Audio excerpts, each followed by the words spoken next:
Courage. Not long ago I walked gloomily through the deadly pallor of dusk, gloomy and hard, with the lips pressed hard together. It seemed all suns had set for me. I recognized my lot, I sorrowfully said to myself, and with that my ultimate loneliness began. And one further thing I know.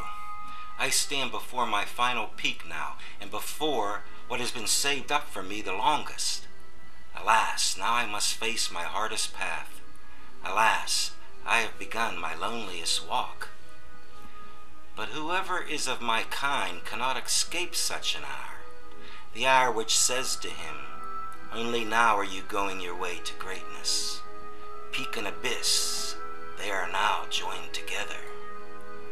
The hour which says to him, only now are you going your way to greatness. That which has hitherto been your ultimate danger has become your ultimate refuge. The hour which says to him, only now are you going your way to greatness.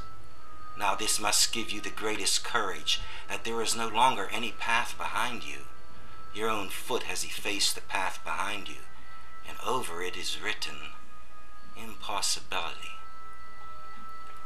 Striding silently over the mocking clatter of pebbles, crushing the rock that made it slip, my foot forced its way upward.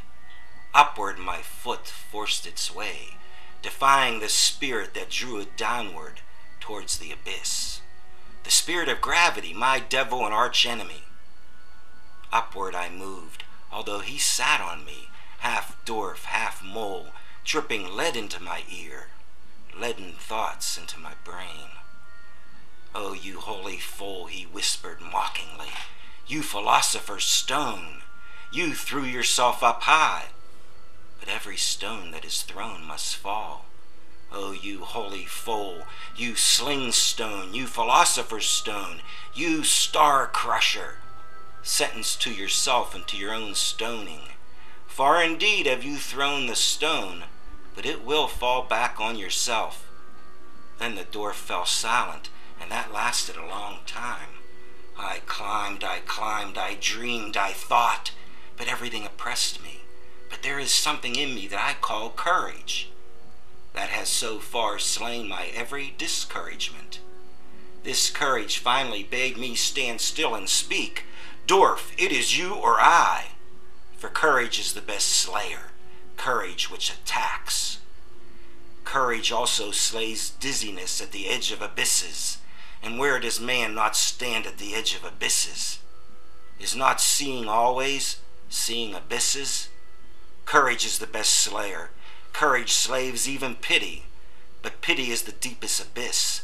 As deeply as man sees into life, he also sees into suffering. Courage, however, is the best slayer. Courage which attacks, which slays even death itself. For it says, was that life? Well then, once more. He that has ears to hear, let him hear. Stop, dwarf, I said. It is I or you, but I am the stronger of us two. You do not know my abysmal thought, that you could not bear. Then something happened that made me lighter, for the dwarf jumped from my shoulder and crouched on a stone before me. And then it happened for the first time. Before us stood a gateway. Behold this gateway, dwarf. It has two faces. Two paths meet here. No one has yet followed either to its end. This long lane stretches back for an eternity, and the long lane out there, that is another eternity. It is here at this gateway that they come together. The name of this gateway is moment. Behold this moment, dwarf. From this gateway, moment, behind us lies an eternity. Must not whatever can walk have walked on this lane before?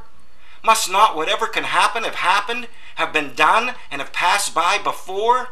And if everything has been there before, what do you think, dwarf, of this moment? Must not this gateway too have been there before? And are not all things knotted together so firmly that this moment draws after it all that is to come? Therefore itself too.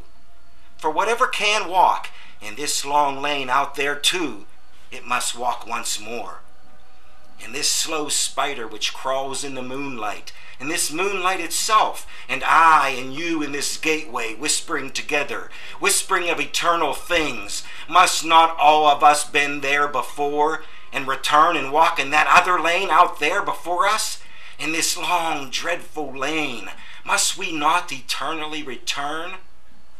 Among wild cliffs I stood suddenly alone, bleak in the bleakest moonlight. Where had the dwarf gone, and the gateway, and the spider? And verily, what I saw I had never seen the like. A young shepherd I saw gagging in spasms, his face distorted, and a heavy black snake hung out of his mouth. I had never seen so much nausea and pale dread on one face. He seemed to have been asleep when the snake crawled into his throat. My hand tore at the snake and tore in vain. It did not tear the snake out of his throat. Then it cried out of me, "Bite, bite its head off, bite." Thus it cried out of me, my dread, my hatred, my nausea, my pity, all that is good and wicked in me cried out of me with a single cry. The shepherd, however, bit as my cry counseled him. He bit with a good courageous bite.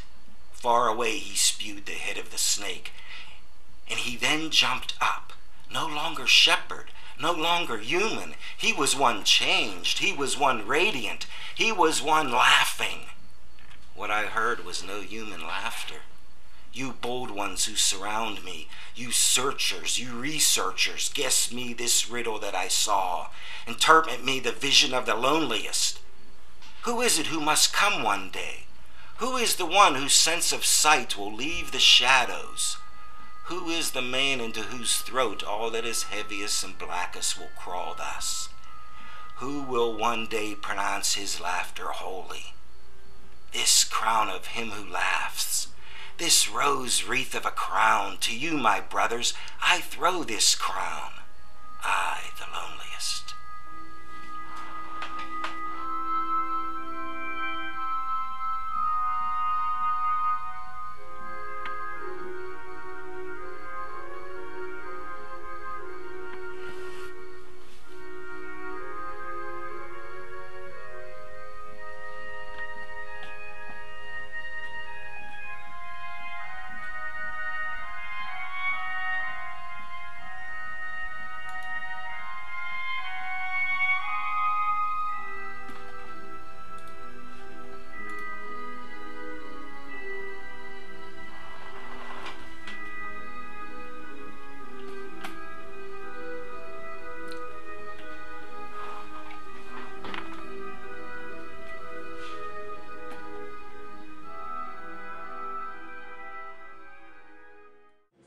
Is deep, and deeper than day had ever been aware.